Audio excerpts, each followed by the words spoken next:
Welcome. Thank you for coming. Thank you if you're tuning in on Facebook Live as well. This is the fourth of 4 sessions that we've done the last couple of days.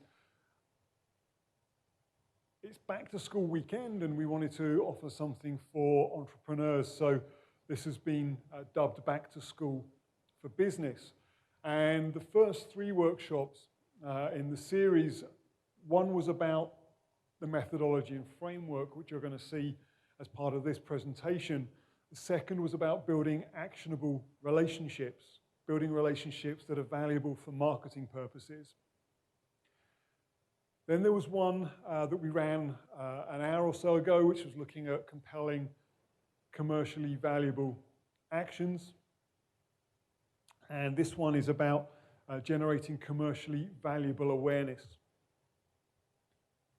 And so over the course of the next half an hour or so, we're going to introduce you to a way that you can actually determine how to build a strategy to use awareness in order to deliver business benefit. So a little bit about me. My name is Lyndon Johnson, and I'm the founder of a company called Think Differently. The company helps businesses of all sizes to build more effective public relations and marketing strategies with the goal of delivering commercial impact. I started the company when I came to Canada in 2011, and the goal at that point was to make public relations and marketing work for entrepreneurs. My background was working as a journalist for the first 10 or so years of my career, working predominantly in radio and a little bit of TV, doing news and sport. And then I got into communications and I worked a couple of in-house roles and then went into work in traditional agencies. And the question that I repeatedly was asked was, why is what we're doing not delivering the outcome that we want or that we've been told it will deliver? And the reality was that it wasn't designed to do that. And so when I came to Canada, I wanted to try and fix that, to offer entrepreneurs what they needed, nothing more, nothing less, but also to figure out how we can actually build strategies on a repeatable basis that were designed to achieve specific commercial goals. And what I'm about to show you is part of that body of work. I'm also the general manager of a business called CommsBar. CommsBar is like a walk-in clinic for public relations and marketing advice. In the same way you'd walk into a doctor's office, you can walk into CommsBar with a problem. We'll diagnose what the issue is. We'll make recommendations on treatment, on how to deal with the issue, and also give you the tools and resources that you need in order to continue to do the work independently or in conjunction with CommsBar specialists as you need the help. So that's a little bit about me. This is deliberate in terms of the title, Generating Commercially Valuable Awareness. One of the big challenges in the traditional mainstream agency world for public relations is trying to quantify the value of awareness. And it's been a discussion that's been ongoing for the last 20 years since I've been in the industry. And we're still really no closer to being able to figure that out. And what I am about to show you, I think, is a way where we can actually do that and how we can measure and quantify the value of awareness, whether that's delivered via third-party media, whether it's delivered directly or created directly through conversations between organizations and the people that matter most to the business. So let's dive into a little bit more detail.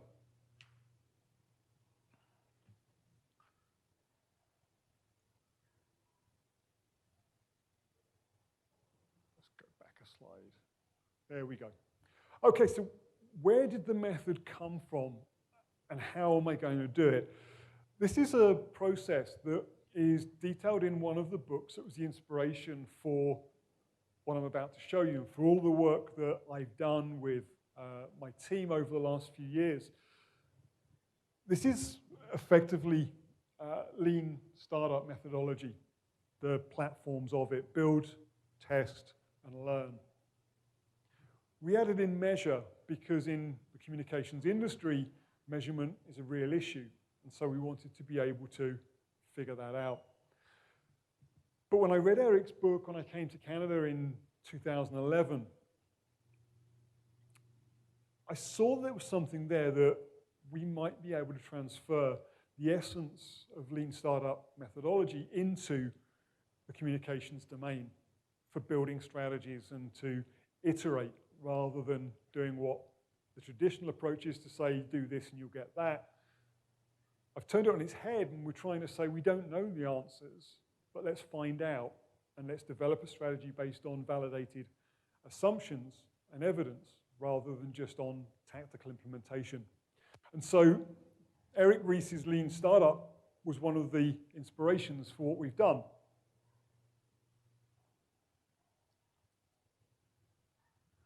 And this is what it looks like. It's a cyclical process, and it's a process of iteration. The faster you can iterate, the quicker you can get to a solution. You can get to a strategy that is designed to deliver a specific commercial outcome.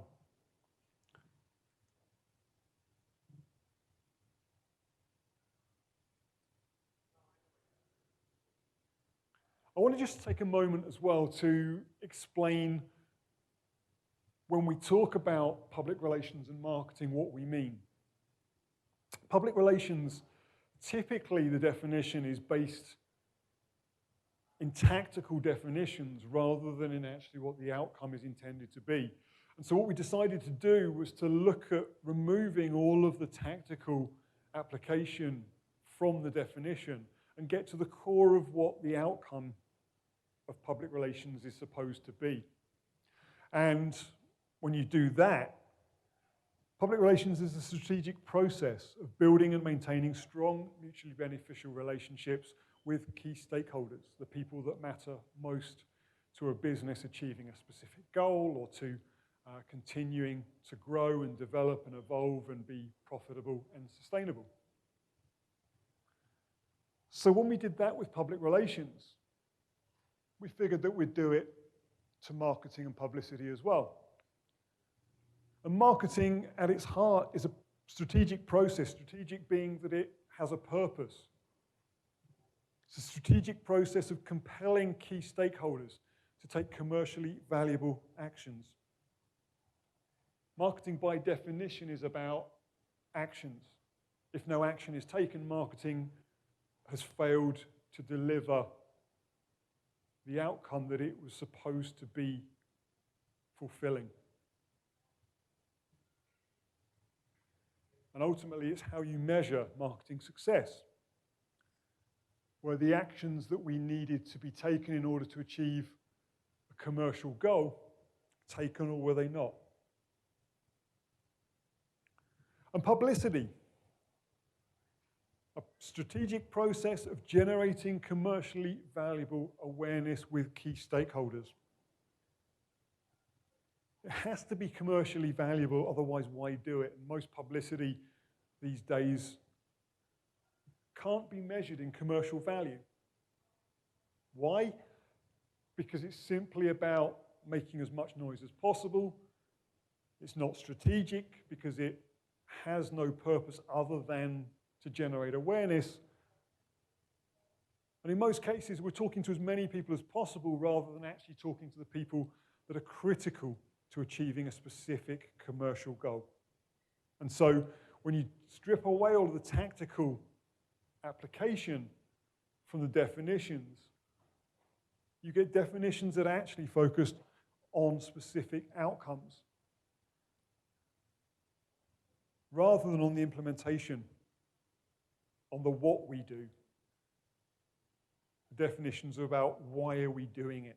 What are we expecting the outcome to be? And when you understand what the outcome of each of them is, then you can apply it to the business and you can measure commercial impact as a result of doing it.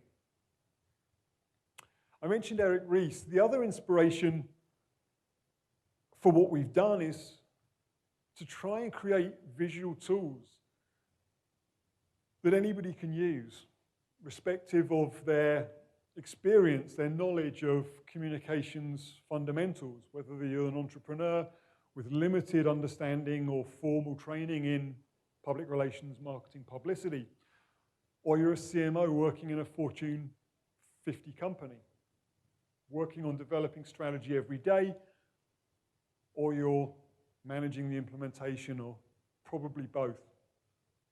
And Eric Ries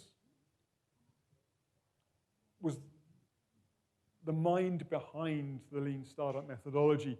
Alex Osterwalder is the author of a book called Business Model Generation. Again, it came out around the time that I came to Canada. And the heart of the book was around a business model canvas, a visual tool for collecting information and enabling decisions to be made about what was true, what was not true, and what was unknown, in order to develop a business model that ultimately enabled the business to grow and to flourish and evolve. And this is what we came up with. It's a framework of canvases that cover all of the major communications disciplines, from building and maintaining relationships, to activating them, to getting people to take action, to communicating with people at scale, but strategically. It's one for earned media. How do you engage journalists? How do you build relationships with journalists? How do you develop a news story, whether you're delivering it via third-party media or you're delivering it via a direct channel, an email newsletter or a website, or delivering it via a third-party influencer, but somebody that really has influence rather than just somebody that has a lot of people following them on a social platform. And then we have two for brand. One for developing a brand. And a brand is essentially a promise about what a company stands for. It's based on values, and the way you demonstrate a brand is actually through everything you say and everything you do, and it must match your brand values and support the overarching statement about what the organization stands for. And we have a canvas that helps businesses to actually develop that brand, and also one for communicating it, for telling people about it, for using it strategically, for building and maintaining strong mutually beneficial relationships, or for compelling people to take an action, or as part of demonstrating how an organization is actually living up to the values that it espouses, that it was founded on, and that everything it says and everything it does is designed to support. So we developed some visual tools. The one I didn't talk about is in the center there, which is the mapping. And it's all about, once you know who you're talking to, who you need to develop relationships with, or who you need to compel to take an action, then you can map the relationships. You can map them by name, by position, by responsibility, by demographic, but you can map them. And then you can use the people that are within your network or the key relationships, either to help you find more people like them or to help you build relationships with people that you don't have existing relationships with, but need to in order to achieve a specific commercial goal in the business. And so they're the visual tools that we developed.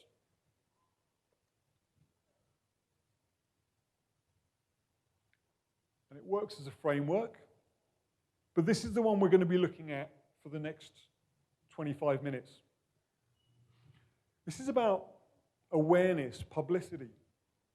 Publicity, by definition, suggests that it's done through third-party media, but media now has changed over the years, and I'd argue that it includes social media, it includes influencers, it includes owned media as well. There's the peso model that the traditional PR industry talks about paid, earned, shared, and owned. But this is what we're going to be looking at today, and it looks very similar to the other canvases in the framework, but this one is specifically designed around awareness. So let's take you through what the canvas looks like. The first thing we need to do is to describe the desired outcome. What are we trying to achieve? Because if we're building a strategy that uses awareness for commercial benefit, we need to understand what it is we're trying to achieve.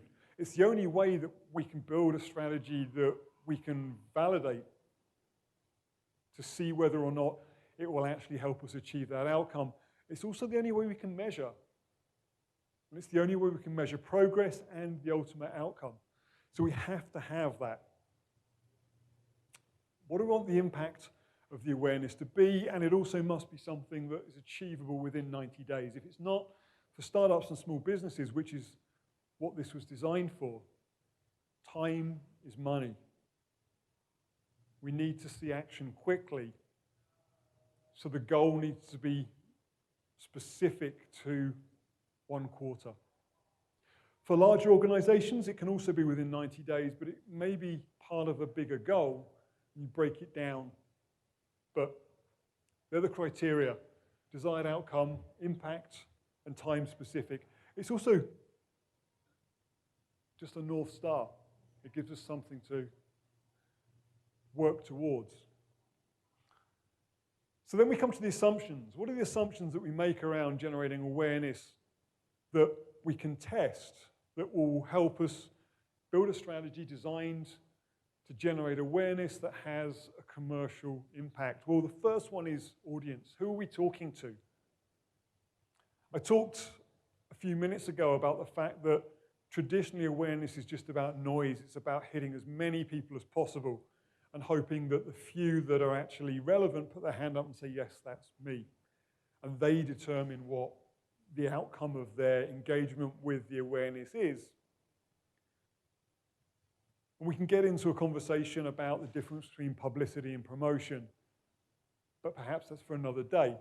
Publicity is about awareness typically that doesn't have a defined outcome, but I want to try and change that. So who are we talking to? What are the demographics? What are the job title, responsibility? Where do they go? Who do they talk to? How do they communicate?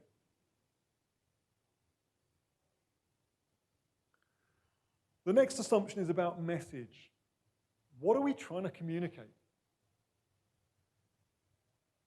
What are we trying to communicate that actually helps turn awareness into something that has commercial value?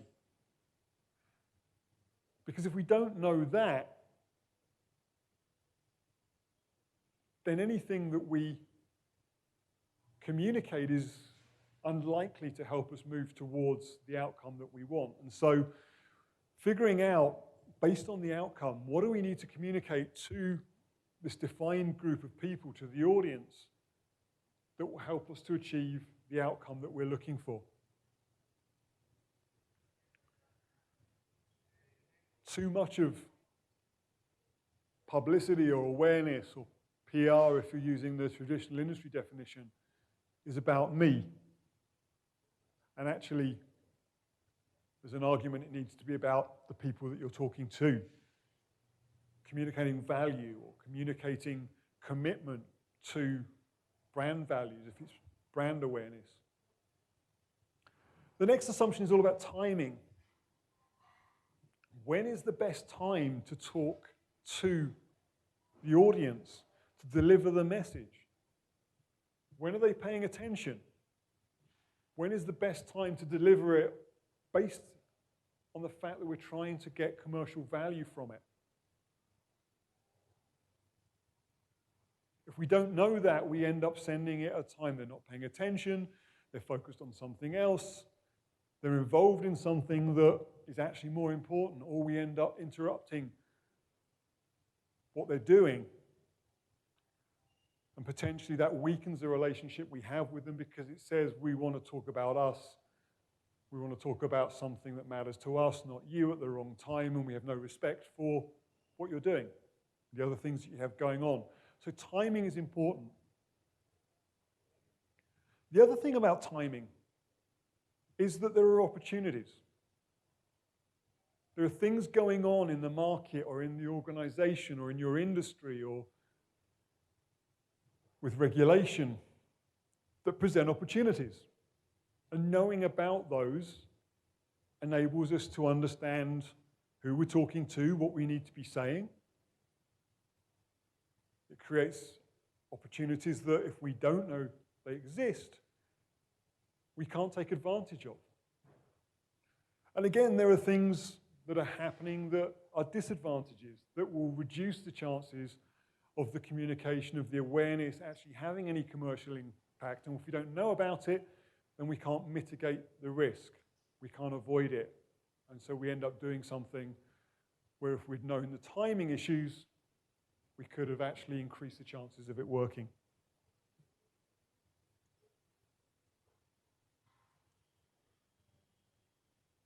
And then we have the final one, which is how do we deliver the information, the message? A lot of communication now happens online, but is that actually the best way to deliver it based on what we're trying to do? Based on who we're talking to? Based on what we're communicating to them? Based on the timing? And timing in terms of delivery mechanism can be about the time that we expect them to engage with it, how quickly, what the life of the delivery mechanism is, or the life of the message being delivered in that way. But understanding the best way to have a conversation with somebody is important. Do they want to receive that information via an email or via a website? If you've got to get them to the website in order for them to consume or be aware of something, creates another challenge. And if you don't understand that, then you can't do anything strategically.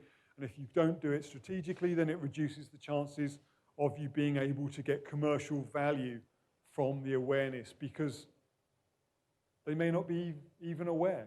And if you're basing other decisions on the fact that people are aware of certain things and they're not, nothing past that point is going to work. You also don't get the outcome that we're building this strategy in order to achieve.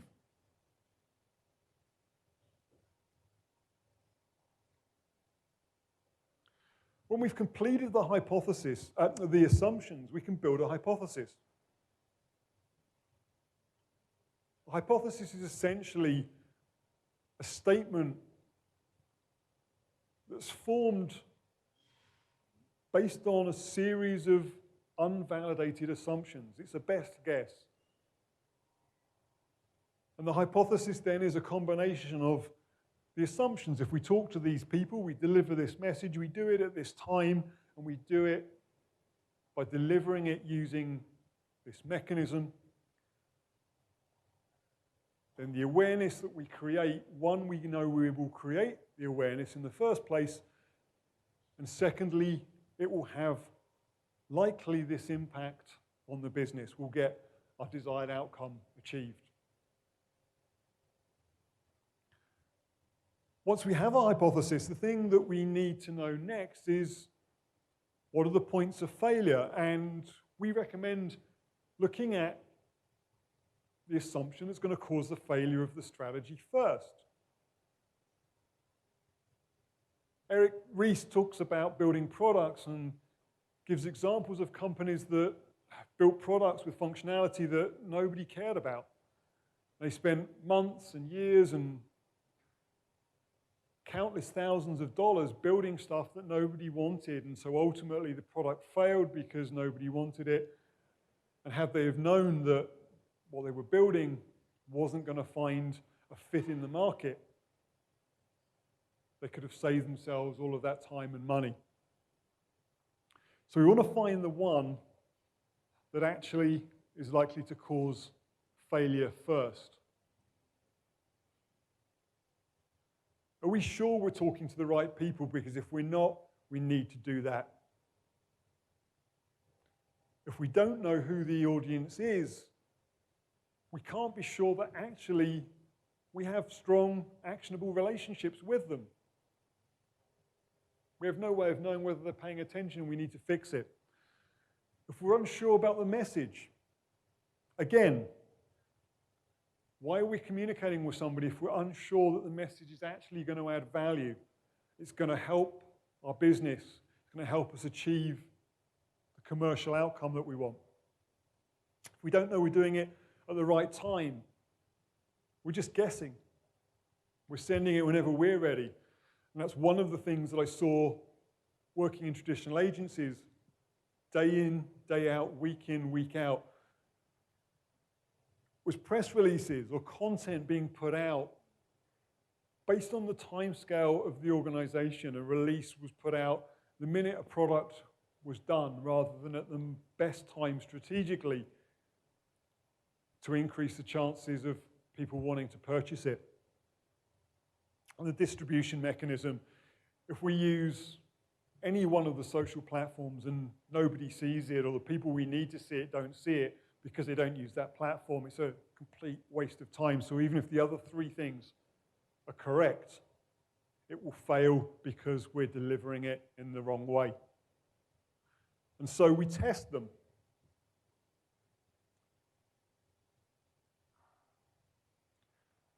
I've shown you the top half of the canvas. But the bottom half is all about the experimentation, and the system that we have here, that we've developed, just matches the cell, the assumption cell, with the experiment card along the bottom, and the cards together we call experiment sets.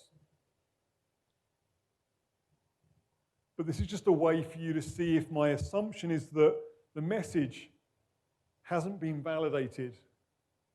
This is where I find the message experiment.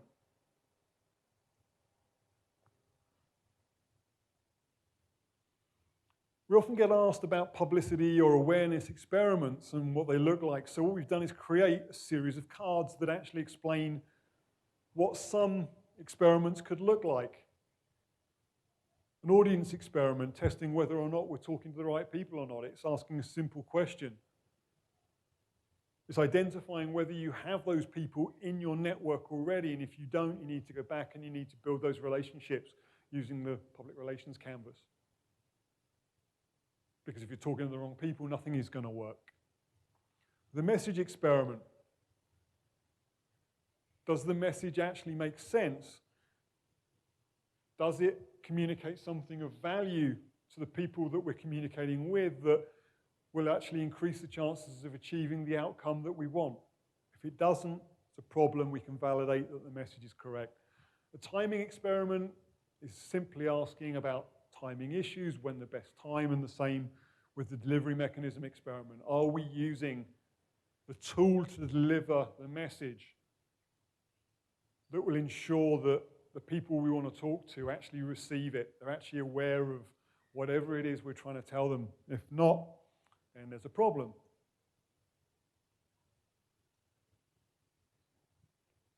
This is what the experiment cards look like. They're very simple, but it provides an element of control. It enables the business owner or the chief marketing officer to control the experiments, make sure everybody's running the same experiment so that the data we get from it is actually compatible. We can actually look at the data from a single experiment that's run multiple times with different audiences or different people, and we can use it to make sure that we're making informed decisions. And basically, it's ask the question, what are we testing? What is the question that we want the answer to as a result of running this experiment? Then it has a summary of the experiment, how it's going to be delivered. Are we doing it via a poll online? Are we doing it through sales representatives talking to customers or prospects? Are we running an internal experiment? Are we using HR to talk to employees? Are we using line managers talking to their direct reports? But it explains the methodology for the experiment. Then we have a line that has a measure of success. How do we determine whether or not the experiment has been successful or not? Are we looking for qualitative or quantitative data? Are we looking for a majority, for 8 out of 10, 80% of the responses to validate or to disprove? Are we looking for qualitative information? Are we looking for one particular answer, perhaps in terms of the message, to enable us to be sure that we're on track? And then for recording the outcome, was it a success or a failure? Did we validate or invalidate? And in reality, invalidating something can be seen as a success for the experiment. And in some cases, more so than actually getting the outcome that we want, or having what we think being validated. And then along the bottom is, what do we learn? What did we learn as a result of running the experiment that we didn't ask? It wasn't part of the question we were trying to answer, but it enables us to do something in the business, improve something, to change something that we weren't aware of previously. And so the experiment card has a forum for collecting that information.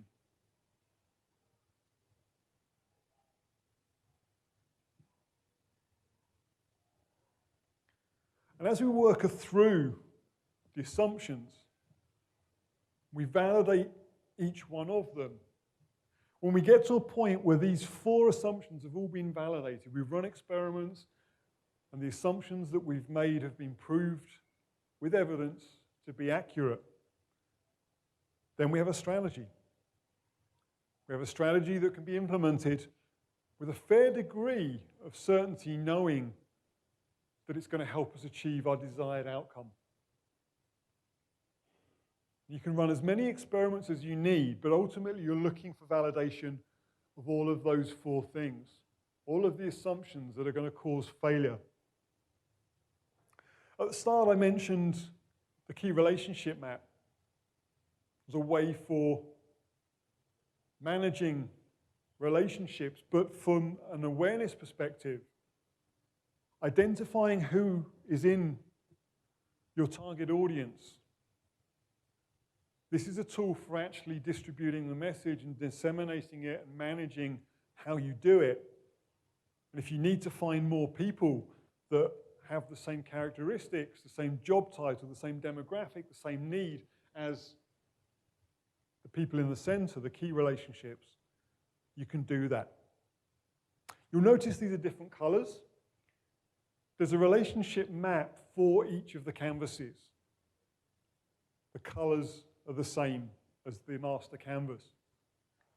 And this is just a summary, because some strategies have a combination of relationships that are critical to achieving a specific commercial goal. And we wanted to provide a way for people to be able to map that. We work on the basis that for most goals, there are 6 to 10 people that are critical to achieving it.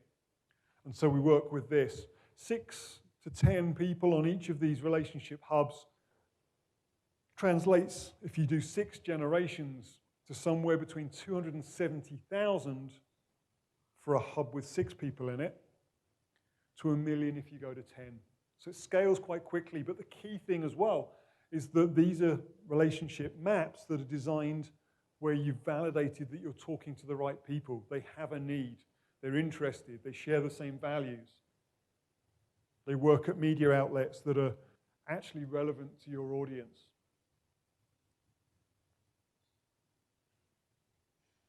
Awareness is only beneficial to a business if you're talking to people that are aware that you're talking to them. I've run an experiment a couple of times over the weekend.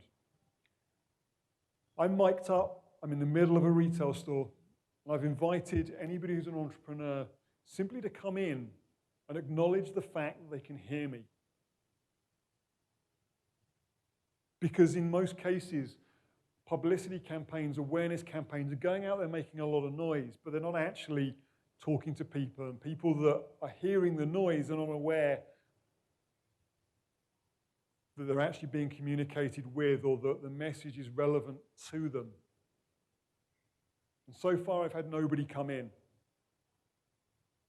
There's lots of people looking outside, looking in at what's going on, but nobody has actually heard what I've said and come in. I'm not asking them to do anything. I'm not asking them to take an action other than to come and just be acknowledged that they've heard what I've said. And that's the reality for most awareness campaigns. Hopefully what I've shown you will help add some strategy to it, enable you to validate the assumptions that mean that awareness is no longer something done for its own sake, but it's done with a specific business goal in mind, and you can build and test strategies to achieve it and measure the impact. The final slide is just a little bit about CommsBar. This is my day-to-day. This is me with Jane, who's one of the CommsBar specialists, and this is what our day looks like. We use the tools, resources, the framework, the canvases that we've developed to help entrepreneurs solve public relations and marketing and publicity challenges, problems with building actionable relationships that are mutually beneficial, problems actually helping people to compel them to take an action, and developing awareness campaigns that actually deliver a commercial impact. It's a walk-in clinic. It's like a doctor's office. If you have a problem, you come in, you sit down and talk with one of our specialists. We'll help you diagnose the cause of the problem. We'll make some recommendations on treating it, and we'll give you the tools and resources that you need in order to continue to develop strategy or to solve the problem and to do it again. Or you can do it in conjunction with the specialist if you need extra help. But I just wanted to show you that. This is what we do. This is ultimately why the methodology was developed, to enable us to be able to see where our customers are, to be able to understand the potential causes of problems, to look at the assumptions that are being made, and then to be able to have a structure and a framework for making recommendations that are based on reality and designed to be practical and actionable in order to help customers to achieve specific commercial goals.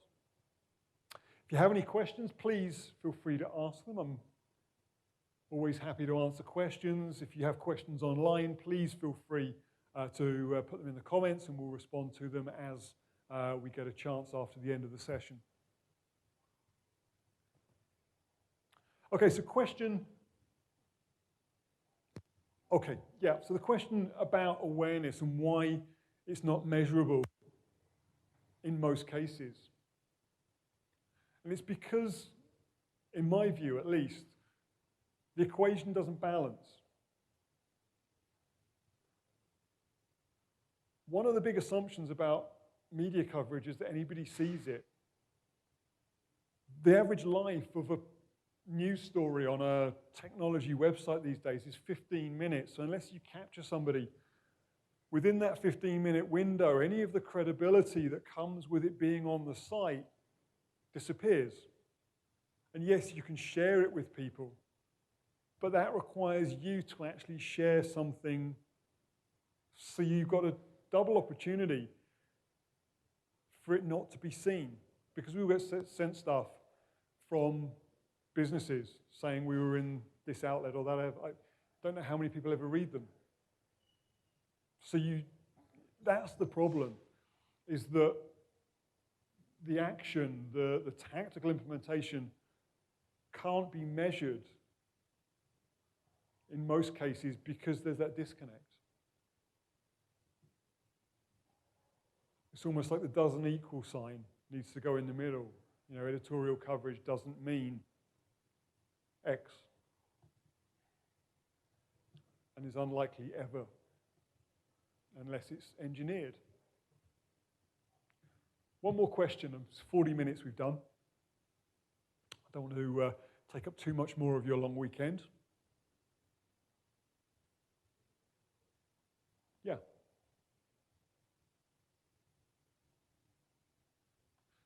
Okay, yeah, so social media is probably a workshop in its own right, but it's not a very effective platform. If you look at how people use it, if you look at how you use it, how I use it, we're doing it to communicate with other people. We're not doing it necessarily looking out as a listening platform. There's a whole thing around social listening for business. That's great, but if the people that we're trying to communicate with aren't listening for what we're saying because they're too busy posting their own stuff, then it doesn't really work. And again, it's part of the communications mechanism, understanding what the best way to actually capture their attention, to make them aware of something. And that generally isn't social. Maybe if you're the President of the United States, perhaps. But even then, I'm not convinced. Okay, well, thank you very much. I appreciate you coming out. I appreciate you taking time to spend with us, for watching online. Hopefully there's been value to it. If you've only seen one of the presentations, the four together make up a nice set. They'll take you from building relationships to activating relationships to generating commercially valuable awareness. And the first one will just give you an overview, a little bit more detail about how the platform works. And so I thank you. Thank you very much for taking time and for your interest. I will be here if you need anything, if you have questions.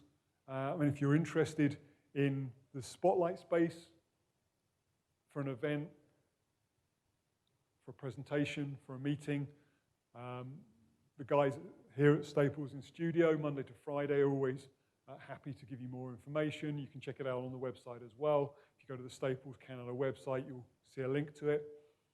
And also the shared workspace. If anybody you're interested, again, there's information here, and also you can find it on the website as well. Okay, thank you.